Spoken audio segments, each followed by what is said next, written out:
In a small, dusty village called Oakhaven, life moved slowly. The village sat deep inside a valley surrounded by towering mountains. Every evening, the mountains seemed to swallow the sun long before the rest of the world had fallen into darkness, and because of that, Oakhaven was a place where shadows arrived early. At the center of the village stood an ancient oak tree. Its branches were twisted, its bark was rough and grey, and not a single leaf had grown on it for 50 years.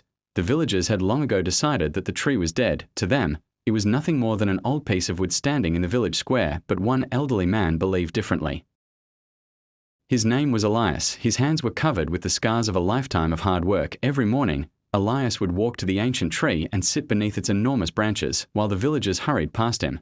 Elias would quietly watch the horizon, and then he would place his hand against the rough bark.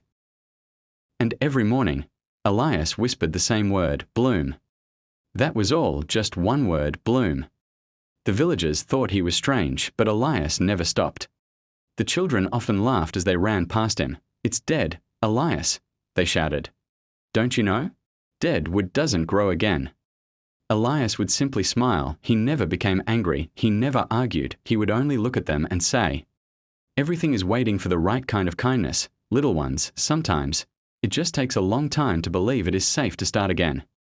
The children did not understand, not yet, but Elias understood something they had not learned. Sometimes, life continues quietly, even when no one can see it. Then, one particularly harsh winter, a young girl named Mara came to Oakhaven. She was quiet, guarded, and she carried a sadness that seemed heavier than the small bag in her hands. The world had recently taken something precious from her, and since then, everything inside her felt cold, empty, and silent. One cold afternoon, Elias noticed Mara shaking in the bitter wind. He looked at the empty space beside him, then he gently patted the bench. Mara hesitated, but after a moment, she slowly sat down beside him. For a while, neither of them said anything. Finally, Mara looked up at the ancient tree. It's gone, she whispered. Elias turned toward her. Mara continued, just like everything else. Elias looked at the tree for a moment, then he looked back at Mara and gently said, I don't talk to the tree, child, I talk to the life beneath the surface. Just because we cannot see growth doesn't mean the roots are not drinking in the rain, and just because you have stopped laughing doesn't mean the music has left your heart. Mara said nothing, but something inside her heard him. Scene 12, Mara returns. Over the next few weeks, Mara kept coming back. She did not say much. Elias did not force her to. Sometimes, healing does not begin with a conversation. Sometimes, it begins with simply having somewhere safe to sit and someone who does not give up on you. Soon, Mara began bringing small things, a smooth stone from the river, a piece of colorful yarn, a small ribbon. She carefully tucked each one into the cracks of the ancient tree.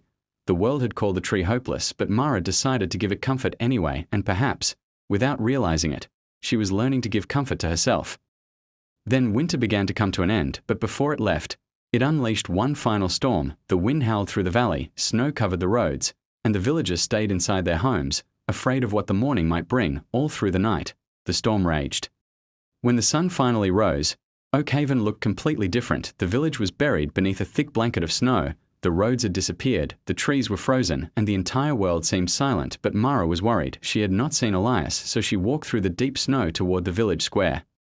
And there, at the base of the ancient oak tree, she found him. Elias was sitting beneath the tree. His strength was almost gone, his clothes were covered with snow, and his breath was weak. Mara suddenly understood. He had stayed outside all night. He had tried to protect the ancient tree from a freezing storm.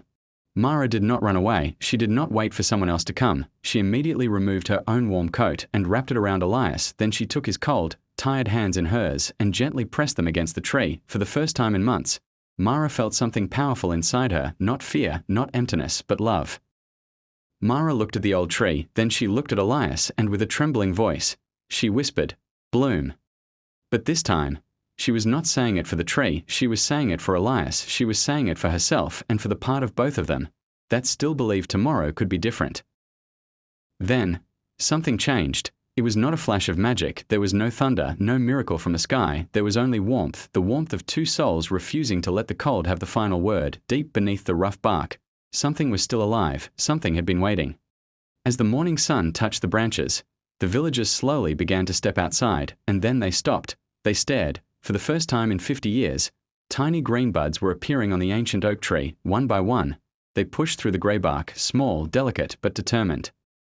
Then more buds appeared, and more, until the ancient oak tree began to fill with leaves, beautiful leaves, fresh leaves, leaves that shimmered like gold beneath the sunlight. The dead tree was alive, and the villagers stood in silence, because suddenly they realized they had been wrong. Elias slowly opened his eyes. He leaned his head against Mara's shoulder. He was weak, but he was smiling, and in a quiet voice, he whispered, "You see, it wasn't dead, it was just waiting for someone to remind it that it was loved."